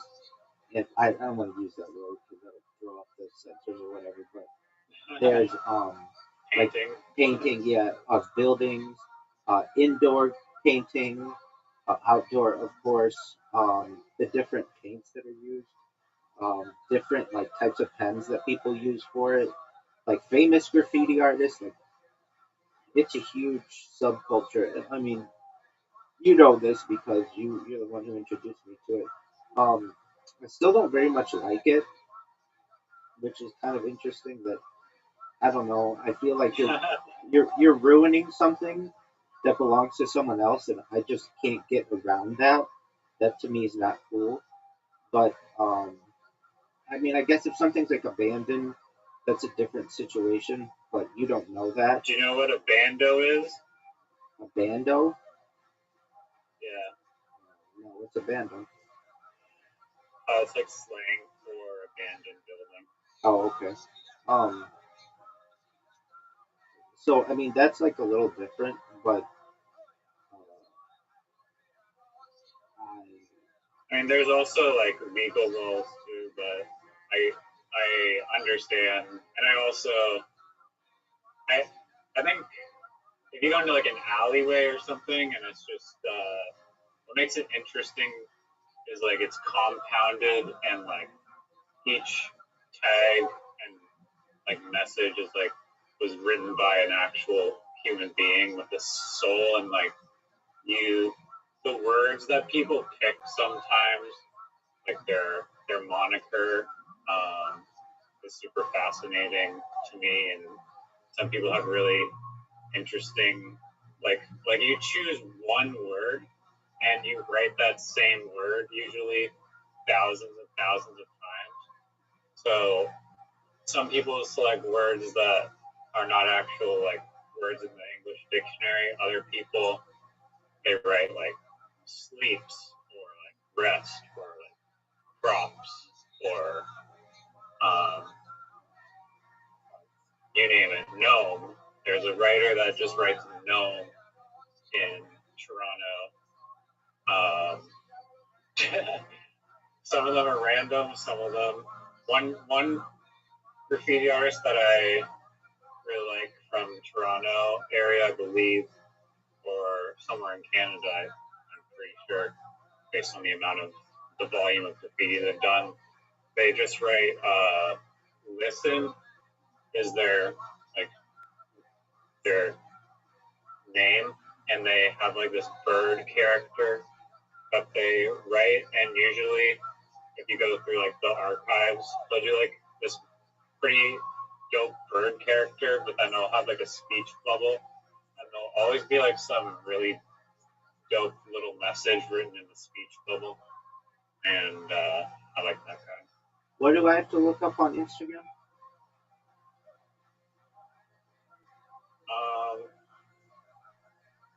I think like if you want to do for Theremin guy or the listen The writer. 666 guy. Rocky Angel 666. If this isn't the coolest shit of all time, I'm blaming you for. Dude, it is. This is my like. If I had to rate Instagram profiles, and I'm pretty damn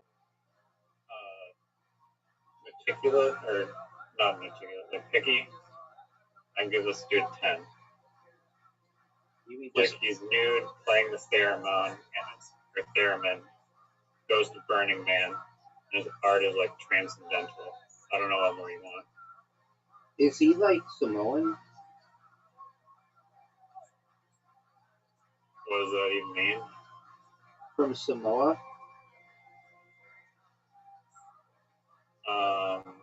Why do you think he's from Samoa? Dude, this theremin thing is tight as fuck. Yeah, I know. It's amazing. So what is that? What? How? I gotta look up how that fucking instrument is. That shit's baller. Yeah. I told you. And this guy plays it, and he, like in the desert at Burning Man at like sunrise, or just in his like his house, naked. It is widely regarded as the first electronic musical instrument. That's fascinating. Yeah, I know. No, that shit is Um, cool. very normally people come in here and they're like, you gotta look this up, and I'm like, go fuck yourself. And I'm like, I don't give a shit. But that's a winner, dog. That shit's cool. Does he show his face?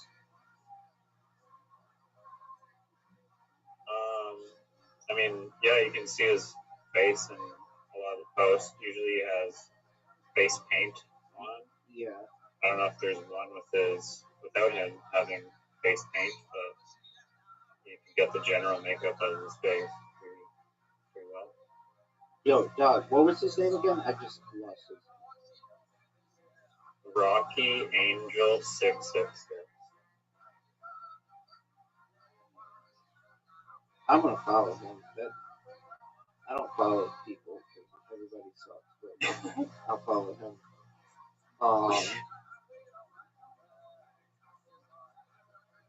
Who knows? He might. Okay, so He now I'm might gonna look join at us his all. art. I just like him because of that fucking instrument. That instrument's tight as fuck. He likes pool too, which is tight. All right, how does he get away with nudity on his Instagram? I don't think you. I think he does a pretty decent job at hiding it. Like he's using the way the camera is set up. It's like the theremin is blocking his genitals, Yeah, which is pretty amazing. I but believe it in has most his of them. it has his bare ass. Oh, does it? Yeah. Oh, he's I don't wearing. think anyone reports Hold on. it because it's just Hold on. too amazing. It seems like for the front, he wears like a little loincloth or like a. Oh yeah, he does. He wears a loincloth or like a. He wears like he wears a thong outside. Yeah, I think that the Instagram moderation AI is just like, wow, this guy is too awesome. He gets the hall pass. His art is really beautiful. Yeah, no, I like it. I asked if he's I'm Samoan. curious, like, what he actually is like as a person. I imagine he's a pretty interesting dude. Word dog. Okay. Are you ready for a new word? A new phrase? Yes. Is it Newfie? It's very goofy, dog. So I have been sending my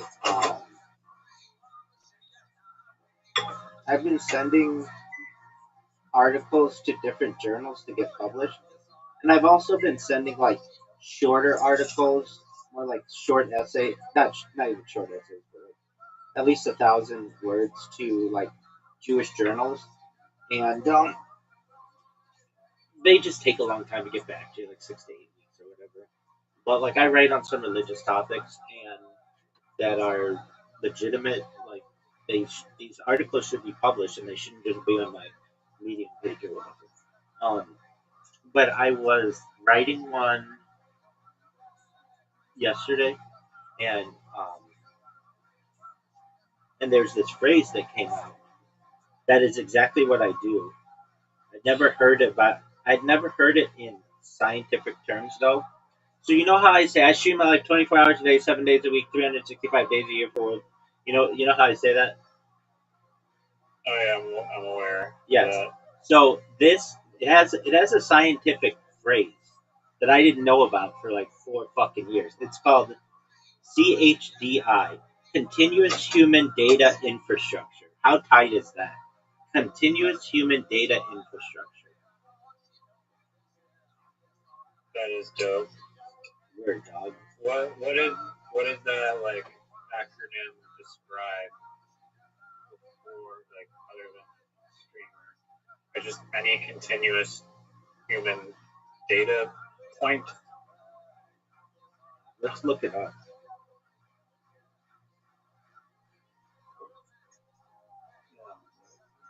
Did you fucking eat that, man? Did you eat fucking ham? Oh no. It is a specific dataset of province and prefecture level human development data. The search results indicate that the CHDI dataset leverages authoritative sources like 2020 census data for metrics such as mean year schooling and government educational plans for gross enrollment rates to achieve finer spatial resolution than national or provincial estimates. It's actually still not really. I don't know. That's what AI defined it as. What I'm. I didn't even ask it to. I was just like, I stream my 24 hours a day. Write a 10,000 word essay on this, and it doesn't do it. There are some really simple things that AI does not do. Like I was watching this one thing. Believe it or not, on Fighter and the Kid, they had this one guy on who was like, "Hey, I'm gonna go for a run. Please time it for me." And then he went and he was gone for like 5 minutes, 5 seconds, and he comes back and he's like, "How long did that take?" And AI was like, ChatGPT was like, "That took 7 minutes." And he's like, "Okay, no, it didn't. I'm gonna do it again." And he did it for like 3 seconds, and he's like, "How long did that take?" And ChatGPT was like, something like 10 minutes. He's like, "That's not right." So he sent it to Sam Altman, and Sam Altman was like, "Oh, we're working on this or some bullshit. We fixed it or whatever." Then he did it again. It didn't work. And I do the same thing with ChatGPT. I'll be like, write a 2,000 word essay on whatever the topic is. Make sure it has this in it and this in it, and uses these sources or whatever. And then it'll give me what I wanted, but only like 1,200 words. And I'll be like, do a word count. And it'll be like 1,200 words. And I'll be like, yeah, I said, how many words did I say? They're like, oh, 2,000 words. Sorry about that. We'll fix it right now. And then it'll give me another essay, and I'll be like, how many words is that? And it'll be like 1,100 words. So the way around this I is just write it like at the end of the prompt. It's like write 10,000 words. If you run out of characters, like or like are ending the message without completing the full 10,000 words, just pause it and I'll press period to indicate to continue like writing until it's finished. that's a good idea. Or something like that. That's a good idea. I also just sometimes give it an outline and say, all right, give me in 2,000 words or whatever parts 1 through 3 of the outline, and then once that's done, I will move on to the next section, and then the next section, or whatever. But yeah, I've been asking people to be on their podcasts as well, and I've gotten some bites. Nobody. Well, one guy said he'll do it, um, but he has like a small podcast, which is fine. I'm fine with being on small podcasts. The key to me is to be on a podcast that is more information about myself on the internet that I don't control, so that it's if my shit gets deleted, which it occasionally does, then they don't generally delete other people's stuff about me. So that's really important to me. And I've got I noticed in this podcast that I did on Monday, I've known that I do this. There are some words that I use constantly, and you don't really recognize that there are some words that you use unless you hear yourself or somebody else makes you aware of it. And I use this word constantly because I'm very safe in what I say, generally because I don't like being wrong. And so I use a lot of qualifiers. I won't say exactly what it is, but I just hearing myself. Anyway, I'm going to use the restroom, and then we're going to watch. Uh, are we going to watch the rest of the Bob Lazar interview? Yeah, sounds good. And then we're going to watch Area 51 S4 and Bob Lazar. And then, if you're still up, we're going to watch the new Bob Lazar. That's the plan. That's what I like to hear. Okay. Watch the new one though. No. New one first. No, not even close, dog. What do you think you're dealing with, dog? We saved the newest for last.